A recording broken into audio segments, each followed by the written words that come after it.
AITA for wanting to move to Alaska without my unmotivated boyfriend to finally get my life on track. I'm 24 years old, living in South Carolina, and trying to figure out how to get my life back on track. Currently, I live in my mom's house, rent-free, and that's the only reason I've been able to stay afloat these past few months. My boyfriend, 26M, also lives with me. We've been together almost 2 years now. When we first moved in together, I thought we were building something. But honestly, it's felt like I've been the only one building anything at all. Right now, my boyfriend is unemployed. He lost his last job a couple months ago because, in his own words, he just couldn't get up on time. It wasn't a high-pressure position or anything, just retail. No early 5 a.m. shifts, just regular, adult responsibilities, and he couldn't meet them. He doesn't have any savings, no backup plan, and seemingly no urgency to change that. I've been carrying most of the weight, groceries, bills, emotional labor, everything. I've tried to be understanding. Everyone hits rough patches. I've hit mine too. But the difference is, I keep pushing. I keep looking for ways to improve, to build something stable. Meanwhile, he's content playing guitar in the living room and saying we'll figure it out. Lately, I've been feeling like I'm drowning in potential that isn't mine. His potential, his excuses, his lack of action. I don't want to be the nagging girlfriend. I don't want to be his mother. I just want a partner. And I'm starting to realize I might not have one.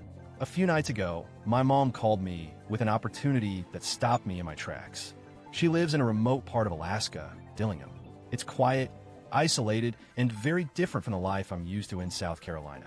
But she explained that jobs up there pay incredibly well, especially for people willing to put in consistent work. Because it's so remote, there are fewer people competing for jobs, and employers value reliability. Plus, with fewer places to spend money, saving becomes much easier. She said, come up here for a couple years, work hard, save. You could come back and buy land, or even a house in cash. Start fresh. And she wasn't just suggesting it. She was offering her full support. Stay with me, she said. Get set up, no pressure. I felt hopeful. Like for the first time in a long while, there was a path forward that didn't involve constantly carrying someone else on my back. It would be hard. It would be a huge change, but it would be mine. So I told my boyfriend. I sat him down and told him what my mom had said. I was expecting curiosity, maybe even excitement, or at the very least, a conversation. All he said was, I don't know, and went back to playing his guitar. That was it. I gave him some time to think about it. I know it's a big ask, uprooting your life to move somewhere that feels like the edge of the world.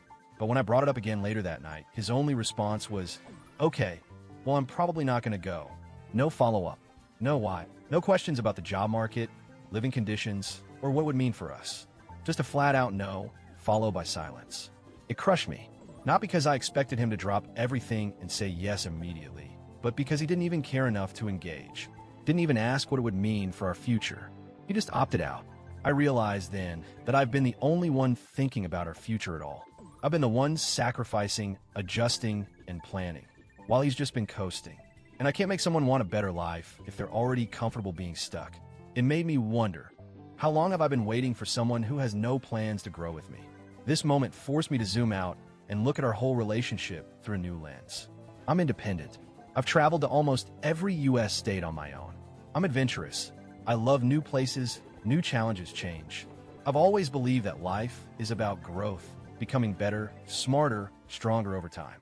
But my boyfriend, he's never even left the Carolinas. He's afraid of flying, doesn't drive long distances, and gets overwhelmed by the idea of doing anything outside his comfort zone. When I talk about saving money, investing, building a future, his eyes glaze over. He says things like, we'll see what happens, or it's not that simple, but never takes action. I don't need him to have a 6-figure job or some 5-year master plan. I just need a partner who wants to try. But after nearly 2 years, I haven't seen that. Not once. He's never budgeted, never worked towards something bigger, never made sacrifices for us.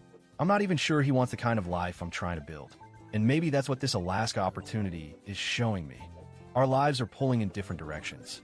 I want freedom, stability, possibility. He wants comfort, familiarity, the path of least resistance. Now I'm at crossroads. My mom has made it clear the offer stands.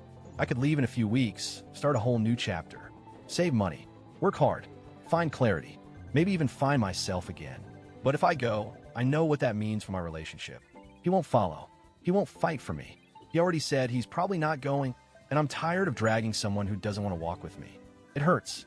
I love him, or at least I love the version of him I thought he might grow into. But maybe I've been holding on to a future that only existed in my head. And now, life is offering me an out. A reset button. A chance to live fully, not half-heartedly. I don't want to waste my 20s stuck in the wrong life with the wrong person. So here I am, Reddit, at 24, with a choice that feels both terrifying and freeing. Do I go to Alaska? Do I choose growth over comfort, even if it means leaving behind someone I've loved? Has anyone else ever felt this kind of push from life, like the universe was saying, go now, or stay stuck? Would love to hear your stories, advice, regrets, or encouragement. I don't want to hurt him. I don't want to feel selfish. But maybe choosing myself isn't selfish at all.